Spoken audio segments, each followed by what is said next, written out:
Hello बच्चों, हम लोग क्लास 12th मैथ की एडिशन सॉल्व कर रहे थे, जिसमें हमें चैप्टर नंबर 4 स्टार्ट किया था, अलजेब्रा ऑफ मैट्रिसेस।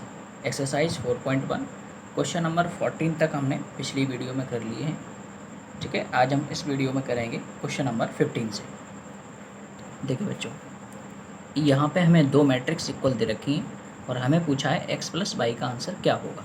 तो देखो, हमने आपको बताया था जब भी कभी दो मैट्रिक्स इक्वल होंगी तो सबसे पहले उन दोनों मैट्रिक्स का ऑर्डर सेम होगा और पहला पहले के साथ बराबर होगा, यानी कि 2x + 1 ये इक्वल होगा किसके साथ, x + 3 के साथ। इसी तरह से ये 5x इक्वल होगा 10 के साथ। इसी तरह से ये 0 इक्वल होगा 0 के साथ। और ये y² + 1 ये इक्वल होगा 26 के साथ। y² + 1 ये किसके इक्वल होगा, 26 के साथ। अब यहाँ देखें बच्चों, अगर मैं प्लस का x इधर ले आऊँ तो ये बन जाएगा माइनस का x, और +1 उधर ले जाऊँ तो ये बन जाएगा -1 उधर जाके।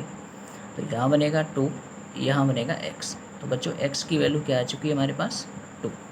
इसी तरह से यहाँ देखो, +1 अगर उधर ले जाओगे तो 26 - 1 ये बनेगा 25। स्क्वायर हटाइए तो रूट लगेगा उधर, और रूट ये किसका रूट होता है भाई, यहाँ हमें मिलेगा y की वैल्यू +- 5, यानी कि बच्चों y की वैल्यू हमें दो मिलेंगी, एक तो +5 और एक -5। अब हमें पूछा क्या था, हमें पूछा था x + y। तो देखिए, एक बार x की जगह 2 रखेंगे और एक बार y की जगह +5 रखेंगे। एक बार हम x की जगह 2 रखेंगे, एक बार y की वैल्यू +5 रखेंगे, जो कि आंसर कितना आएगा, 7। तो एक आंसर तो होगा बच्चों हमारा +7। इसी तरह से फिर से दोबारा x + y, x की वैल्यू 2 है, लेकिन अब y की वैल्यू अब की बार क्या लेंगे हम, -5, क्योंकि y की दो वैल्यू आई। अब यहाँ जब सॉल्व करोगे तो यहाँ बनेगा -3। ये आपका क्वेश्चन नंबर 15 हो गया कंप्लीट बच्चों। क्वेश्चन नंबर 17 देखें बच्चों, यहाँ भी दो मैट्रिक्स हमें इक्वल दे रखी है और x, y, z और ओमेगा की वैल्यू हमें निकालनी है। तो देखो कैसे करेंगे। जी, पहला पहले के साथ इक्वल होगा, यानी कि एक्स वाई ये किसके इक्वल होगा बच्चों, 8 के साथ। और ये 4 ये किसके इक्वल होगा, ओमेगा के साथ। ओमेगा की वैल्यू बच्चों 4 आएगी। इसी तरह से ये जेड + 6 ये किसके इक्वल होगा, 0 के साथ। तो जेड + का 6 ये 0 के साथ इक्वल होगा। और क्या होगा, ये x + वाई इक्वल किसके होगा बच्चों, 6 के साथ। ये बहुत अच्छा क्वेश्चन है, इसको बहुत ध्यान से समझें। अब समझिए, हमारे पास ओमेगा की वैल्यू आ चुकी है। अगर मैं प्लस का 6 उधर ले जाऊंगा तो मुझे यहाँ से जेड की वैल्यू भी मिल जाएगी। तो हमारी दो वैल्यू निकल चुकी हैं, एक तो जेड और एक ओमेगा। अब बात रह गई केवल एक्स और वाई की। तो ये क्वेश्चन अब बहुत अच्छा बन जाता है, क्योंकि यहाँ पे अब बनेगी क्वाड्रेटिक इक्वेशन। तो देखो कैसे बनाएंगे। देखो बच्चों, यहाँ से मैं क्या कर रहा हूँ, यहाँ से मैं निकाल ले रहा हूँ एक्स की वैल्यू। यहाँ से मैं क्या निकाल ले रहा हूँ बच्चों, एक्स की वैल्यू। तो अगर मैं एक्स की वैल्यू निकालूंगा तो प्लस का वाई उधर ले जाऊँ तो क्या बनेगा, 6 - के वाई। ये जो एक्स की वैल्यू आ गई है, इसको उठा के मैं इस इक्वेशन में रख दे रहा हूँ। देखो इक्वेशन क्या है हमारी, एक्स वाई इक्वल टू 8। अगर मैं यहाँ पर एक्स की वैल्यू क्या, 6 - के वाई रख दूँ, ठीक है, तो यही बनेगा। अब समझिए, अब वाई का मल्टीप्लाई अंदर कराओ तो 6y - के वाई स्क्वायर इक्वल टू 8। अब देखो, ये सारी चीज़ जो है मैं इधर शिफ्ट कर दे रहा हूँ राइट साइड में। तो यहाँ क्या रह जाएगा आपका 0, 8 - के वाई स्क्वायर इधर आके क्या बन जाएंगे बच्चों, प्लस के वाई स्क्वायर। प्लस के 6y इधर आके माइनस का 6y, और प्लस के 8 इधर थे पहले से। और लेफ्ट साइड में 0 नहीं लिखते हैं तो हम इधर लिख दे रहे हैं राइट हैंड साइड में इक्वल टू 0। ये मेरी जो है अब क्वाड्रेटिक इक्वेशन जो है बनके तैयार हो गई। अब इस क्वाड्रेटिक इक्वेशन को सॉल्व करेंगे, यहाँ से मिलेंगे दो रूट। तो चलो बच्चों इधर सॉल्व करते हैं। यहाँ देखें, यहाँ लिख ले रहा हूँ बच्चों मैं, y² - का 6y प्लस का 8 इक्वल टू 0। अब इसके फैक्टर करो। तो अगर मैं इसके फैक्टर करूँगा तो यहाँ पे ये बनेगा y² - के फैक्टर। मैं समझता हूँ आप जानते होंगे फैक्टर कैसे करते हैं, तो मैं थोड़ा सा जल्दी कर दे रहा हूँ क्योंकि ये क्लास 10th की बात है। तो इसके फैक्टर टूटेंगे बच्चों, 6y को लिख सकता हूँ मैं 4y + 2y, मल्टीप्लाई कराओ अंदर माइनस का। अब देखें बच्चों, यहाँ से कॉमन लो y, यहाँ बनेगा y - का 4, यहाँ से -2 कॉमन लो, y - का 4। तो यहाँ से दो ब्रैकेट बनेंगे बच्चों इस तरह से, y - का 4 और y - का 2 इक्वल टू 0। यहाँ से बच्चों हमें एक बार y की वैल्यू 4 मिलेगी, एक बार y की वैल्यू क्या मिलेगी बच्चों, 2। तो अब सुनिए, यहाँ पे बच्चों बाई की दो वैल्यू आ चुकी है। अगर बाई की दो वैल्यू आ चुकी हैं तो एक्स की भी दो वैल्यू आएंगी। देखो कैसे, क्योंकि एक्स की वैल्यू हमारी क्या थी 6 माइनस के बाई। अगर मैं एक बार बाई की जगह 4 रखूँगा यहाँ पे, तो यहाँ देखो एक्स की वैल्यू एक बार क्या मिल रही है आपको 2। इसी तरह से जब इसी में एक्स की वैल्यू बाई की वैल्यू अगर मैं 2 रखूँगा तो देखो अब की बार कितनी एक्स की वैल्यू मिल रही है 4। यानी कि जब आप बाई की वैल्यू 4 रख रहे हो तो एक्स की वैल्यू 2 आई है, और जब आई की वैल्यू 2 रख रहे हो तो एक्स की वैल्यू 4 आई है। तो बस हमारा आंसर आ चुका है। अब इसको मैं कंपाइल करके एक जगह लिख दे रहा हूँ। तो देखो बच्चों हमारा क्या हुआ, देखो एक बार बाई की वैल्यू 4 आई है, एक बार बच्चों बाई की वैल्यू 4 आई है, और एक बार बाई की वैल्यू 2 आई है। ठीक है, अब सुनिए, जब बाई की वैल्यू 4 आई है तब एक्स की वैल्यू हमारी कितनी आई है, तब एक्स की वैल्यू हमारी आई है 2। तब एक्स की वैल्यू हमारी 2 आई है, और जब आई की वैल्यू 2 आई है तो एक्स की वैल्यू 4 आई है। लेकिन जेड की वैल्यू और ओमेगा की वैल्यू ये दोनों जगह सेम है। ये कौन कितनी है, ओमेगा की वैल्यू बच्चों 4 है, जेड की वैल्यू -6 है।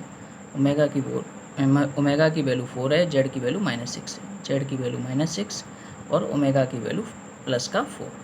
तो ये आ चुका है बच्चों आपका आंसर। ये क्वेश्चन नंबर 16 आपका कंप्लीट हुआ। क्वेश्चन नंबर 17 है बच्चों, give an example of row matrix as well as column matrix. देखो उसने कहा है एक ऐसा एग्जाम्पल दो जो रो मैट्रिक्स भी हो और कॉलम मैट्रिक्स भी हो। अब देखो रो मैट्रिक्स क्या होती है, एक ऐसी मैट्रिक्स जिसमें केवल एक रो हो, और कॉलम मैट्रिक्स क्या होती है जिसमें केवल एक कॉलम हो। तो ऐसी मैट्रिक्स तो बच्चों एक ही पॉसिबल है जो कि 1 बाई 1 की होगी। इसमें देखो एक रो होगी और एक ही कॉलम होगा।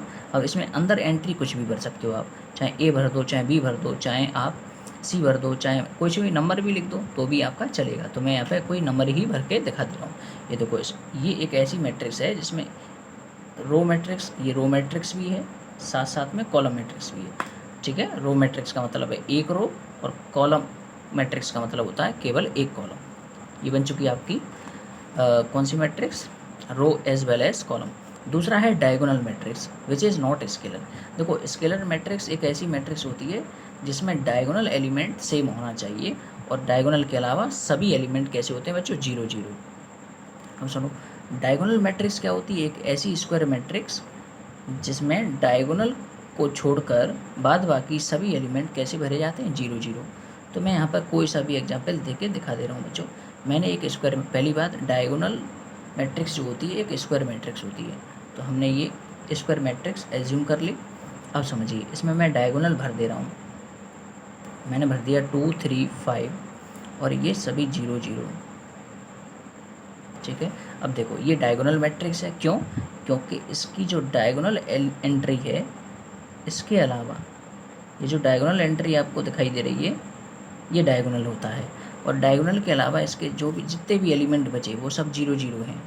और सुनो, ये स्केलर इसलिए नहीं है क्योंकि स्केलर में ये जो डायगोनल एलिमेंट होते हैं वो सेम होते हैं, यहाँ सेम नहीं है इसलिए डायगोनल है, और स्केलर नहीं है। ट्रायंगुलर मैट्रिक्स, अब देखो बच्चों ट्रायंगुलर मैट्रिक्स में दो मैट्रिक्स होती है, एक अपर ट्रायंगुलर एक लोअर ट्रायंगुलर। तो इसमें आप चाहे अपर ट्रायंगुलर का एक एग्जाम्पल लिख दो, चाहे लोअर ट्रायंगुलर का लिख दो। तो मैं इसमें अपर ट्रायंगुलर का लिख दे रहा हूँ, इसमें लिखा नहीं है। ठीक है, अब सुनो, ट्रायंगुलर मैट्रिक्स भी एक स्क्वायर मैट्रिक्स होती है, तो ध्यान रखें एक ऐसी मैट्रिक्स ही लिखना जिसमें नंबर ऑफ रो और नंबर ऑफ कॉलम सेम हो। तो मैंने 3×3 की फिर से एज्यूम कर ली।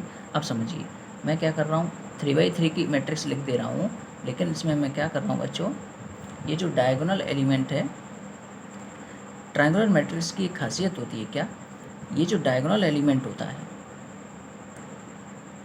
उसके या तो नीचे के सभी एलिमेंट 0 होते हैं। अगर डायगोनल एलिमेंट के नीचे के सभी एलिमेंट 0 हों तो उसको बोलते हैं अपर ट्रायंगुलर मैट्रिक्स। अगर डायगोनल एलिमेंट के ऊपर, डायगोनल एंट्री के ऊपर वाले सभी एलिमेंट, ये 3 5 1 ये जो लिखे हैं ना, अगर ये 0 होते तो होता ये लोअर ट्रायंगुलर मैट्रिक्स। तो अभी तो आपको ट्रायंगुलर लिखा नहीं है, कौन सी अपर देना कौन सा लोअर, तो आप कुछ भी चलेगा। तो ये आपका हो गया क्वेश्चन नंबर 17। ठीक है, अब क्वेश्चन नंबर 18 देखो। क्वेश्चन नंबर 18 देखें बच्चों, the sales figure of 2 car dealer during January 2013 showed that, देखें बच्चों 2 डीलर हैं, एक है डीलर ए और एक है डीलर बी। एक डीलर ए है और एक डीलर बी है। इसने क्या किया है, जनवरी 2013 में जो भी इनका सेल हुआ है कार का, ये लोग कार की सेल करते हैं। अब देखें, डीलर ए ने क्या किया है, 5 deluxe car, 3 premium car and 4 standard car sale की हैं। डीलर बी ने क्या किया है, 7 deluxe, 2 premium and 3 standard car जो है सेल करी हैं। तो इस डाटा को हमें क्या करना है, पहले हाँ यहाँ मैं जनवरी 2013 के डाटा को यहाँ पे आपको मैट्रिक्स की फॉर्म में लिखना है। इसी तरह से एक और डाटा दिया है आपको, total sale over 2 month period of January and February. अच्छा, अब ये 2 महीने का दिया है, जनवरी और फरवरी का। रिवील दैट डीलर ए ने यहाँ पे क्या किया है, 2 महीने में 8 deluxe, 7 premium and 6 standard car, और उसी 2 महीने के पीरियड में डीलर बी ने। अच्छा, ये जो भी डाटा दे रखा है इसको आपको मैट्रिक्स की फॉर्म में लिखना है। और कैसी मैट्रिक्स की फॉर्म है, 2/3। तो देखो कैसे लिखेंगे बच्चों। सबसे पहले यहाँ लिखते हैं जनवरी मंथ का। जनवरी मंथ में क्या है, यहाँ मैं लिख ले रहा हूँ कितनी तरह की कार हैं आपको। एक है डीलक्स कार, दूसरी कार है आपकी प्रीमियम कार, और तीसरी है आपकी स्टैंडर्ड कार। कितने डीलर हैं आपके, डीलर हैं 2। तो यहाँ डीलर ए, इसी तरह से यहाँ डीलर आपका बी। अब सुनिए, डीलर ए ने जनवरी मंथ में कितनी डीलक्स कार सेल करी हैं, 5, प्रीमियम कितनी करी हैं, 3, और स्टैंडर्ड कार कितनी करी हैं, 4। तो ये भर गया आपका जनवरी महीने का डीलर ए का सेल। डीलर बी ने क्या किया जनवरी में, 7 तो डीलक्स कार सेल करी हैं, 2 प्रीमियम कार और 3 स्टैंडर्ड कार ये सेल की हैं। ये किसकी बात चली है, हमारी जनवरी मंथ की। अब 2 मंथ पीरियड में क्या हुआ है, अब टोटल सेल का बात करते हैं। टोटल सेल में भी यही कहानी, इसको भी आपको मैट्रिक्स की फॉर्म में लिखना है। कितनी कारें बेची हैं इन्होंने, कितने तरह की कार बेची हैं, एक तो डीलक्स कार बेची है, दूसरी इन्होंने बेची है प्रीमियम कार, और तीसरी बेची है इन्होंने स्टैंडर्ड कार। कितने डीलर हैं, तो डीलर यहाँ पे एक ए है और दूसरा डीलर है बच्चों बी। अब देखो 2 महीने के अंतर में इन्होंने क्या किया है, डीलर ए ने कितनी डीलक्स कार खरीदी, 8, 7 प्रीमियम खरीदी नहीं सॉरी बेची, 7 प्रीमियम एंड 6 स्टैंडर्ड कार। और उसी 2 महीने के पीरियड में डीलर बी ने क्या किया है, इस डीलर बी ने 10 डीलक्स, 5 प्रीमियम और 7 स्टैंडर्ड कार जो है ये सेल करी है। दोनों महीनों के डाटा देखो, ये है जनवरी का डाटा और ये है टोटल सेल जनवरी और फरवरी का डाटा। तो इसको मैट्रिक्स की फॉर्म में लिखना था। ये आपका क्वेश्चन नंबर 18 कंप्लीट हो गया बच्चों। आई होप आपको समझ में आ रहा होगा, ठीक है। अगर समझ में आ रहा है तो आप एक अच्छा सा कमेंट लिख सकते हैं, या कुछ मुझे और चीज़ें सुधारने की ज़रूरत है तो आप बता सकते हैं, ठीक है बच्चों। आप सपोर्ट करते रहें, ये नोट कर लीजिए बच्चों। देखें बच्चों, क्वेश्चन नंबर 19 है, for what value of x and y the matrices are equal. X और वाई की किस वैल्यू के लिए ये दोनों मैट्रिक्स इक्वल होंगी। अच्छा, अब एक बात सुनिए, अगर ये दोनों मैट्रिक्स इक्वल होंगी तो मैं क्या कहने वाला हूँ, इसका ये पहले वाला इसके पहले वाले के साथ इक्वल होगा।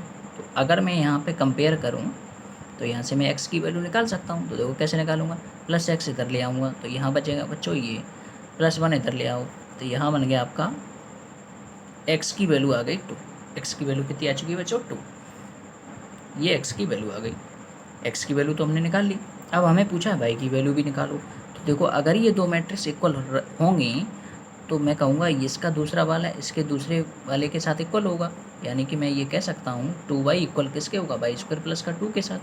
अब सुनो, प्लस का 2 अगर इधर ले आएँ ये बन जाएगा -2y प्लस का 2 = 0। अब समझिए, यहाँ हम एक चीज़ देख रहे हैं, देखो क्या ये शायद एक मिनट, y² - 2y + 1। अगर मैं इस 2 को ऐसे लिख दूँ +1 तो कोई दिक्कत नहीं होगी।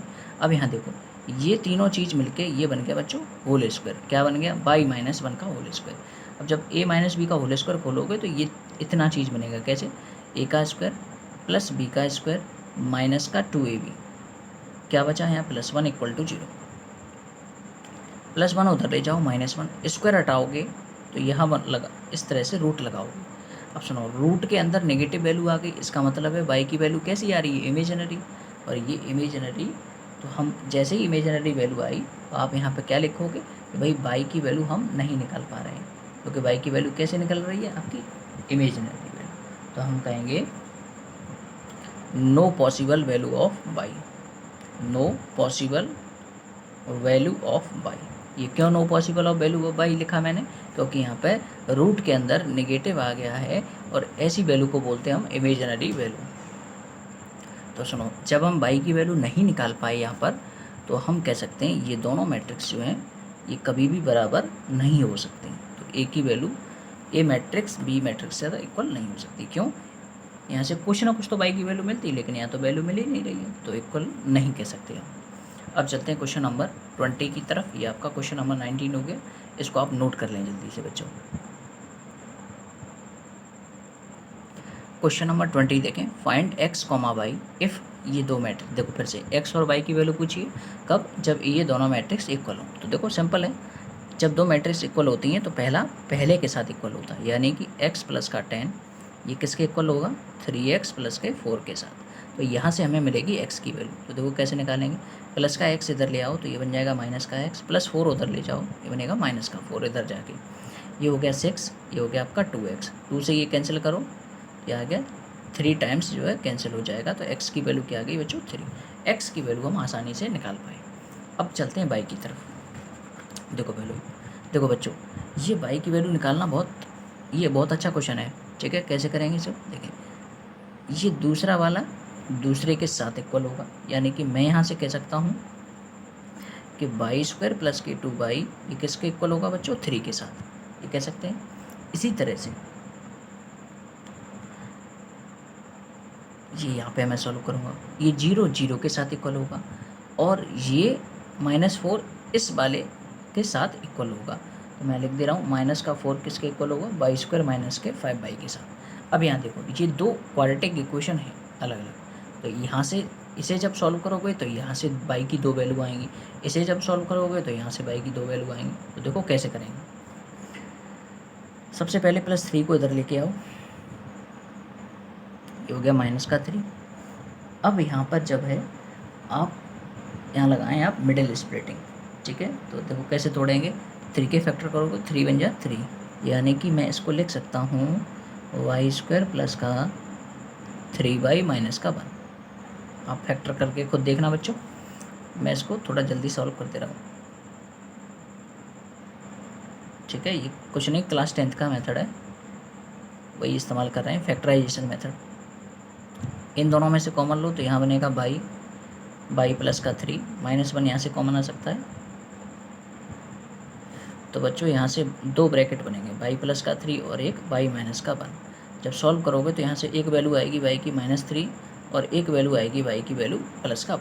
तो देखो जब मैंने इस वाली क्वाड्रेटिक इक्वेशन को सॉल्व किया तो यहाँ से y की दो वैल्यू आएंगी, -3 और +1।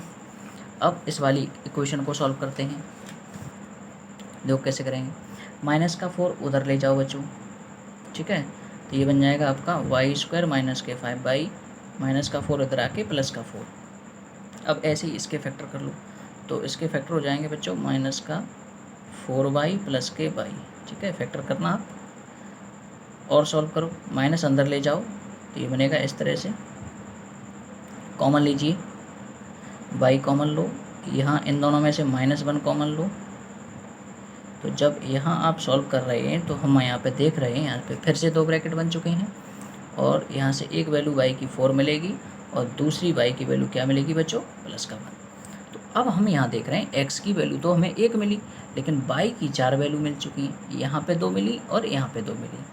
अब सुनो, यहाँ पे जो 4 वैल्यू मिली हैं इनमें से कोई एक वैल्यू ही आपका आंसर होगा। अब वो आंसर क्या होगा, इन चारों में से कोई एक ऐसी वैल्यू है जिसको मैं अगर यहाँ रखूँगा इस मैट्रिक्स में और यहाँ रखूँगा, ठीक है, तो और x की वैल्यू 3 रखूँगा, x की वैल्यू 3 रखूँगा, और इन चारों में से एक एक करके रखेंगे। जब x की वैल्यू 3 रखी, एक बार ये लेंगे आप y की वैल्यू -3, फिर इसी तरह से एक बार x की वैल्यू 3 लोगे तो एक बार y की वैल्यू 1 लोगे, फिर चेक करोगे। तो एक बार हर बार रख के यहाँ पे x और y की वैल्यू देखोगे, और फिर ये देखोगे कि क्या ऐसा कौन सा पेयर है एक्स और वाई का जिसको रखने पर ये दोनों मैट्रिक्स बराबर हो रही हैं। ठीक है, तो ये तरीका है आपका मेन। लेकिन यहाँ पे कुछ टीचर क्या करते हैं, जैसे यहाँ भी वाई की वैल्यू आ चुकी है और यहाँ भी वाई की वैल्यू आ चुकी है, वो ये कहते हैं इनमें से जो कॉमन वैल्यू है, यहाँ पे देखो आप, यहाँ पे भी वाई की वैल्यू 1 है, यहाँ पे भी वाई की वैल्यू 1 है, जो कॉमन वैल्यू होगी वो आप ले लें। तो ये हो गई वाई की वैल्यू 1, वो कहेंगे कॉमन वाली वैल्यू ये है तो वाई की वैल्यू 1 लो।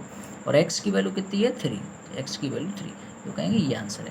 वो ज़्यादा लंबी प्रोसेस हो जाएगी, हर बार रख के देखोगे, एक्स की वैल्यू रखोगे, फिर वाई की वैल्यू -3 रखोगे, तब यहाँ चेक करोगे, सॉल्व करोगे, तो थोड़ा लेंथी मेथड है। तो इसमें क्या बताया है, जो कॉमन पेयर देखो, यहाँ वाई की वैल्यू क्या है, 2 है, 1 और -3, यहाँ 1 और 4 है, तो दोनों में कॉमन कौन है बच्चों, वाई की वैल्यू 1, तो ये एक आंसर हो गया वाई का 1, और एक्स की वैल्यू 3। अच्छा, ये कॉमन रखने का भी कारण है, ये वाई की वैल्यू 1 और एक्स की वैल्यू 3 रखने पर ही इसका ये LHS वाली मैट्रिक्स और RHS वाली मैट्रिक्स बराबर रही होंगी, केवल यही एक एक्स का और वाई का पेयर है। ठीक है बच्चों, इसलिए आंसर ये सही है। क्वेश्चन नंबर 20 कंप्लीट हुआ।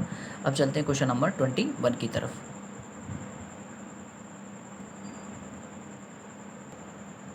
क्वेश्चन नंबर 21 देखो, इसमें ए और बी की वैल्यू निकालनी है। कब, जब ए और बी मैट्रिक्स इक्वल दे रखें। देखो मैट्रिक्स ए ये है, मैट्रिक्स बी ये है, ये दोनों मैट्रिक्स इक्वल हैं, तब आपको स्मॉल ए और स्मॉल बी की वैल्यू फाइंड आउट करनी है। तो देखो कैसे निकालोगे, अगर ये दो मैट्रिक्स इक्वल हैं तो इसका पहले वाला इसके पहले वाले के साथ इक्वल होगा, यानी कि इसका पहले वाला कौन है, a+4, ये इक्वल होगा किसके साथ, 2a+2 के साथ। अब ए वाले एक तरफ कर लो, संख्या वाले एक तरफ कर लो, तो देखो क्या बनेगा, 2a माइनस का a प्लस 2 इधर ले जाओ, माइनस का 2, ये बनेगा आपका 2। ए की वैल्यू आ चुकी है बच्चों 2, ये आ गई, ए की वैल्यू हमें आसानी से मिल चुकी है। ये दूसरा दूसरे के साथ इक्वल होगा, यानी कि ये 3b इक्वल होगा किसके साथ, b² + 2 के साथ, प्लस 3b को उधर ले आओ, तो यहाँ से बनेगी बच्चों क्वाड्रेटिक इक्वेशन, और हम इसको अब सॉल्व करने वाले हैं। तो देखो इसके फैक्टर करो, कैसे फैक्टर करोगे, b², देखो इसको मैं लिख सकता हूँ 2 + का 1, मैं इसको लिख सकता हूँ बच्चों 2b + का b प्लस का 2 = 0। अब यहाँ जब सॉल्व माइनस अंदर ले जाओ, माइनस का 2b माइनस का b प्लस का 2 = 0, इन दोनों में से कॉमन लो तो b कॉमन आएगा बच्चों, यहाँ इन दोनों पेयर में से कॉमन लोगे तो यहाँ बनेगा -1 कॉमन आएगा, यहाँ बनेगा b माइनस का 2, यहाँ से 2 ब्रैकेट बन चुके हैं बच्चों इस तरह से। तो यहाँ से 2 वैल्यू आई, एक b की वैल्यू 2 आई और एक b की वैल्यू क्या आई बच्चों 1। ठीक है, ये वैल्यू आ चुकी।